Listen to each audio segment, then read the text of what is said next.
நமது கன்னி ராசிக்கு ஆகஸ்ட் மாத ராசி பலன் எப்படி இருக்கும் என்பதை பார்ப்போம். 7வது வீட்டில் சனி சஞ்சரிப்பது, குறிப்பாக உறவுகள் மற்றும் கூட்டாண்மைகளில் சவால்கள் மற்றும் வாய்ப்புகளை கொண்டு வரக்கூடும். இது தாமதமான அல்லது முதிர்ந்த கூட்டாண்மைகளுக்கு வழிவகுக்கும், அர்ப்பணிப்பு மற்றும் நீண்டகால இலக்குகளை வலியுறுத்துகிறது. இந்த நிலைப்பாடு உறவுகளுக்குள் சுயபரிசோதனை மற்றும் தனிப்பட்ட வளர்ச்சிக்கான தேவையையும் குறிக்கலாம்.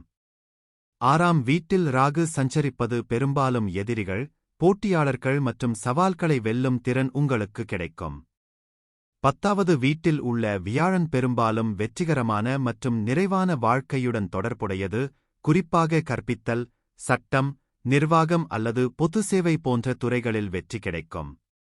12வது வீட்டில் கேது இருப்பது ஒரு சிக்கலான இடமாகும், இது சவால்கள் மற்றும் வாய்ப்புகள் இரண்டையும் கொண்டு வரக்கூடும்.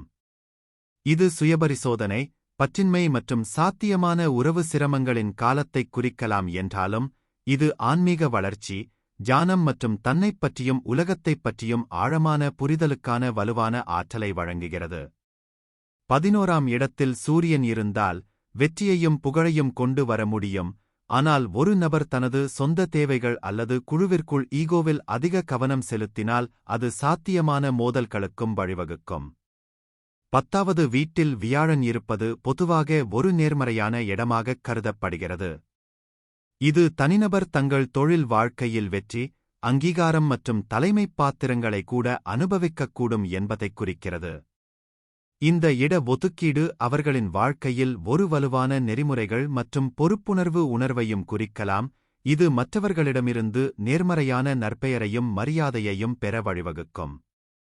1ஆம் வீட்டில் செவ்வாய் ஒரு தோஷத்தை உருவாக்கக்கூடும், இது திருமண வாழ்க்கை மற்றும் உறவுகளை பாதிக்கக்கூடும். இந்த நிலைப்பாடு பெரும்பாலும் ஒரு வலுவான விருப்பமுள்ள, ஆற்றல் மிக்க மற்றும் உறுதியான நபரைக் குறிக்கிறது, அவர் மனக்கிளர்ச்சி மற்றும் கோபத்திற்கும் ஆளாகக்கூடும். விளைவுகளின் தீவிரம் மற்ற கிரக தாக்கங்கள் மற்றும் ஒட்டுமொத்த விளக்கப்படத்தின் அடிப்படையில் மாறுபடும். புதன் 10ஆம் வீட்டில் இருப்பதால் தொழில் மற்றும் பொது வாழ்க்கையில் அதிக கவனம் செலுத்துவதை இது குறிக்கிறது. இந்த நிலைப்பாடு தனிநபர் புத்திசாலி, தகவல் தொடர்பு திறன் மற்றும் அவர்களின் தொழில்முறை முயற்சிகளில் தகவமைப்புத் திறன் கொண்டவராக இருப்பார் என்பதைக் குறிக்கிறது. பயனுள்ள தொடர்பு, அறிவுசார் தூண்டுதல் மற்றும் ஒரு மூலோபாய அணுகுமுறை தேவைப்படும் துறைகளில் அவர்கள் சிறந்து விளங்க வாய்ப்புள்ளது.